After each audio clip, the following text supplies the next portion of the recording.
Now it is time for us to revisit like sands through the hourglass. So are the bays of our lives. Yes, one of our favorite shows within the show at the Jump. We showed you Patrick Beverley didn't like one of our main characters, Steph Curry, flexing in front of him at the top of the show. But that wasn't the only storyline from last night. The Warriors beat the Clippers by 2 points, needed a 42-point effort from Steph to get the win. So, Nick, are you more encouraged that they did it or discouraged that it took 42 points against a team that they've kind of owned for so long and they only barely scraped in? Rach, I'm encouraged. You know why? Because this team... It's Christmas and you're a happy guy. Absolutely. I'm in the Bay covering these guys. But listen, this team knows how good they are. They know how talented they are. And, Scottie, you live this trying to win back-to-back-to-back titles. When I watch them on a daily basis and I listen to what they're saying, I think a lot of it is just boredom in the middle of a long season trying to go and win another title. I have to agree with you, Nick. I mean, I've definitely been in this situation. And the regular season is one of the most difficult things coming off a championship for a championship team because you're not motivated. You already know that you're better than all the teams in the league.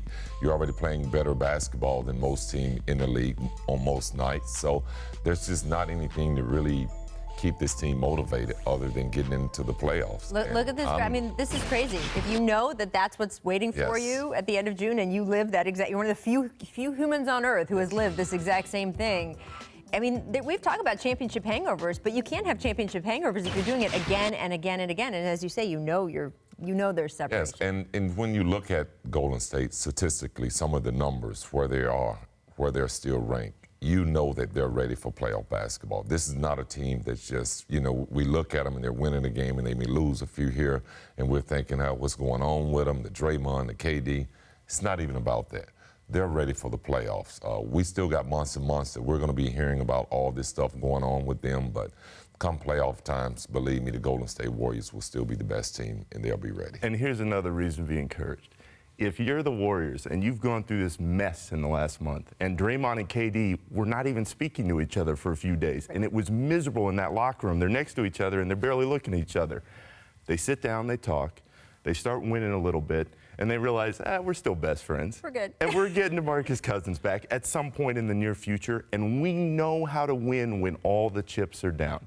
I'm not worried about anything that they're doing right now because it's exactly what Scottie said.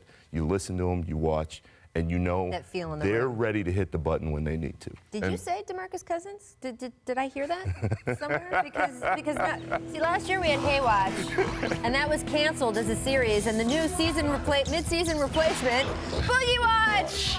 The story of DeMarcus Cousins as he approaches his on-court return. Video surfaced on Friday of Boogie dunking on KD in a one-on-one practice. This got a lot of the internet buzzing. And then didn't Kevin release something? I mean, didn't they have a little bit of an idea? Yeah, he was saying that he traveled. He wanted everybody to know that DeMarcus traveled there.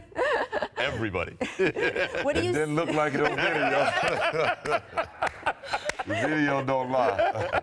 What do you see, Scottie, when you see Boogie? I know it's hard to tell from these little clips we're seeing, but yeah, did you see someone who could be ready in the next month or so?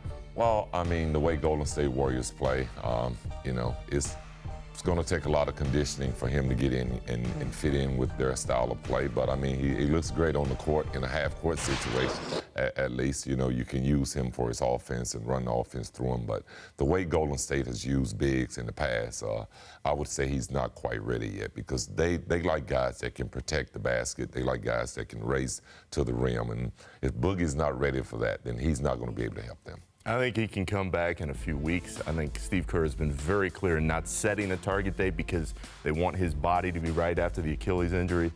But Scottie's absolutely right.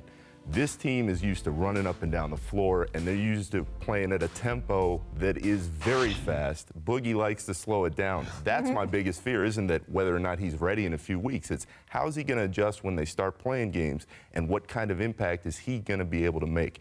Boogie needs the Warriors right now a lot more than the Warriors need him because he needs that contract to come at the end of the year. No, he needs a ring. He needs the image rehab if there's still remaining people who are remembering his time, with the Kings, although I would argue that everyone has shown that they just needed to separate. Both sides are doing better in that equation, and that should be one of those happy things that we've all moved on.